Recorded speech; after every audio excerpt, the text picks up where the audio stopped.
সবাই। আজকের সকালটা শুরু করছিলাম এক কাপ চা দিয়ে, কারণ চা ছাড়া আমি আমার দিনই শুরু করতে পারি না।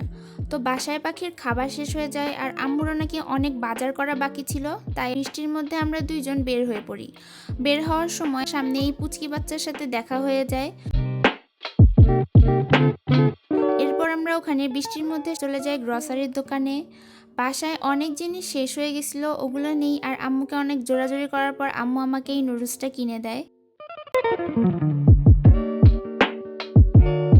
তারপর আমি টুথপেস্ট, হ্যান্ড ওয়াশ, চানাচুর এগুলোর সাথে অনেক কিছু নিছিলাম। তারপরে আমরা দুইজন চলে যাই মুরগির দোকানে। ওখানে অনেকগুলো মুরগি ছিল, আর মুরগিগুলোর মধ্যে কয়েকটা মুরগি আমার দিকে এমনি তাকাইছিল যে আমি এখানে এসে অনেক বড় ভুল করছি। যাই হোক, পরে আমরা চলে আসি বাসায়। তখন ওয়েদারটা মোটামুটি ভালোই ছিল। তারপর বাসায় এসে আম্মু আমাকে ক্লে কিনে দিছিল, ওগুলো দেখতেছিলাম। আর হুট করে মাথায় আসলো এখন যদি আমি স্কিন কেয়ার না করি তাহলে পরের দিন আমার মুখে পিম্পল পার্টি শুরু করবে। ফেস ওয়াশ দিয়ে মুখ ধুয়ে একটা প্যাক লাগাই, তারপরে আবার মুখ ধুই, আবার মুখ ধুয়ে হচ্ছে সিরাম আর ময়শ্চারাইজার দিই। স্কিন কেয়ার এমনিই শেষ করি। মুখে আমি বেশি কিছু দেই না, আমার ভয় লাগে, আমার সেন্সিটিভ স্কিন তাই।